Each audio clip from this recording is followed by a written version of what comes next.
Alright, hey, how's it going, guys? My name's Peyton Nix. I'm starting a team with our local area Eville duelists. We're from Evansville, hence the pun, Evil, ha ha ha, big meme.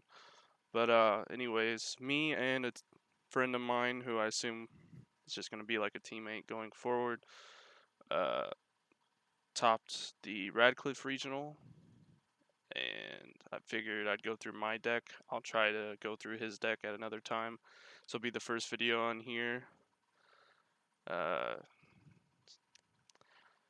So I'll just go through my list. It's pretty standard, but I probably have some good input on like what should come out, what should go in, etc. So this is the list I played. Hoenna Kyte. We'll just go. The reason I wanted to play it was mainly this card, but I'll get to that in a minute. Later on. So we'll just go through the list here. Field goal number 1, obvious 3 of, nothing to talk about.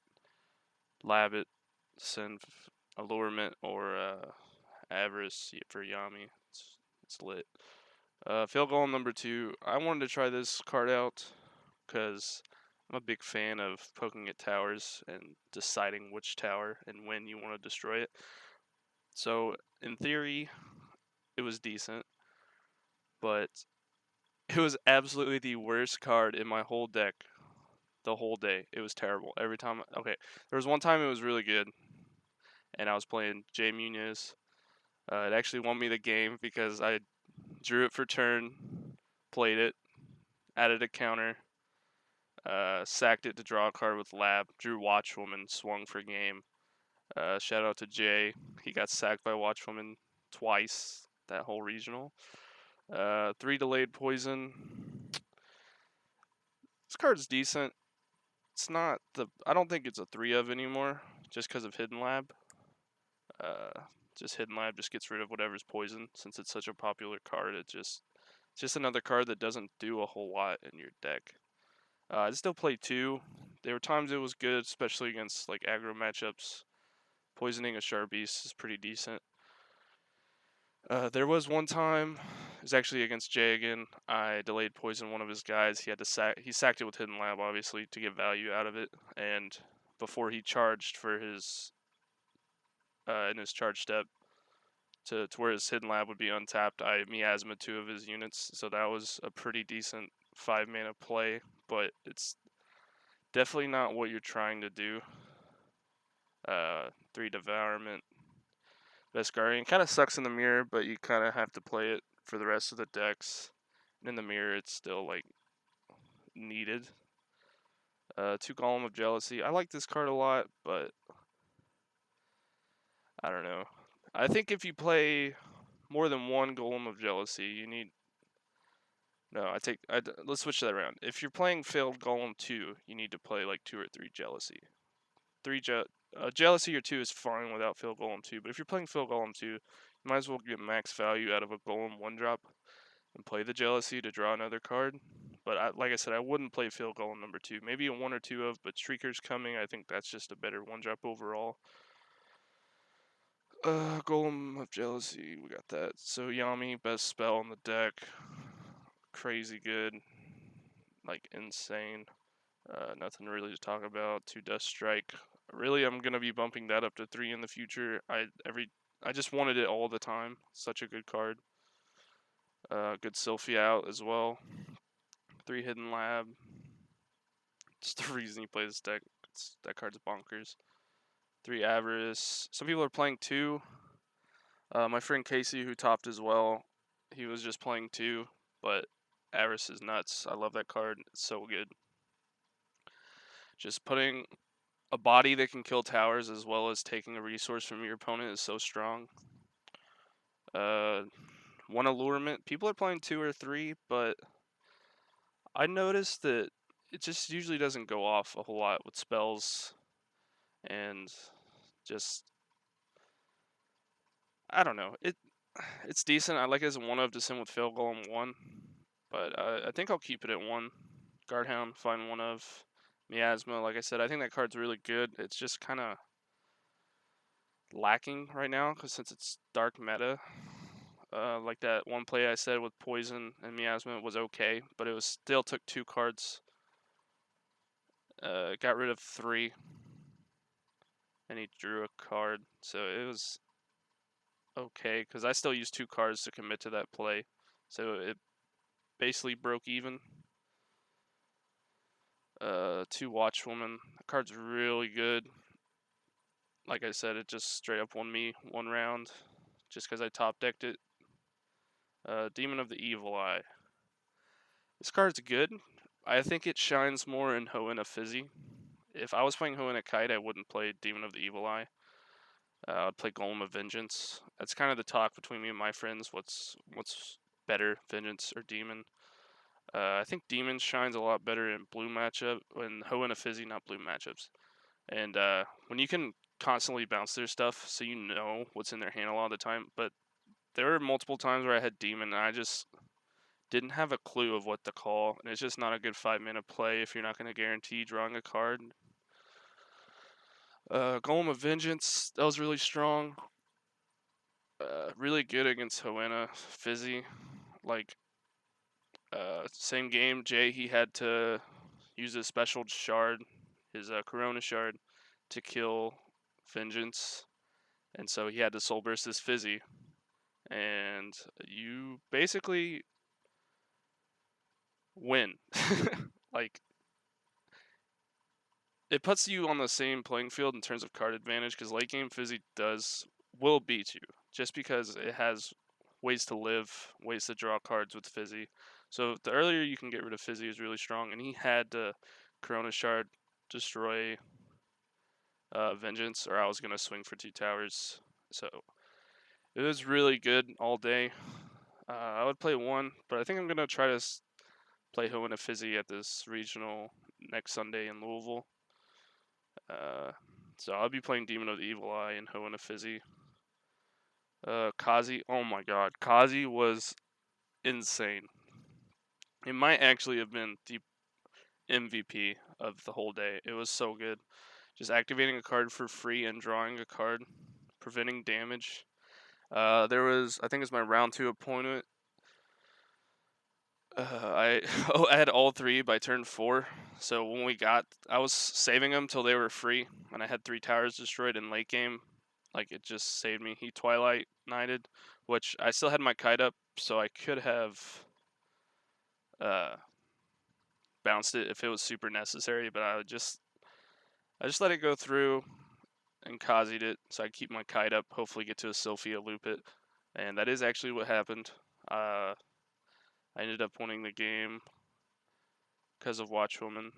Skydagger is good when you have the air units, but there were a lot of times where you had the Skydagger and not the air units. It shines a lot better in Ergon, just because you're milling, so it goes to grave or discard, and you can get it back for free. Greyhawk of Cloudsea. Really, I think it's an amazing card, but that's just the restriction of the air tower being destroyed, because a lot of people are kind of taking it slow and not swinging at towers as much, because it does set you back sometimes. So maybe a lot of times it's not the play, because it can also turn on their Omega Magics. So it just wasn't it was never live when I saw it. If it was live when I saw it, I'm sure it would have been really good. Sophia, God card, crazy good. Minatsu, it was okay. I summoned it once. It was decent. I would, going forward, if I played this deck again, I would cut Nanatsu for another Garga, because, oh my god. Sometimes you want Garga more than Sophia. That card is so good. Yeah, it was so good. And anytime I played a water player, when they got Juggernaut, because if you notice, I didn't play Indolence. Garga and Sophia are my only outs, really. Yeah, that's about it. Otherwise, I'm like using 2 units to get rid of it. And that's just if they block with it. So going forward, I would definitely cut Nanatsu for Garga. I think Nanatsu is good in the Aron deck, but in this version, I think I'd stick with 2 Garga. It was so good every time I saw it. Corona, Best Shard, Zephyr Crystal. It's the reason I wanted to play this deck, but it really just did not come up at all. I didn't use it once.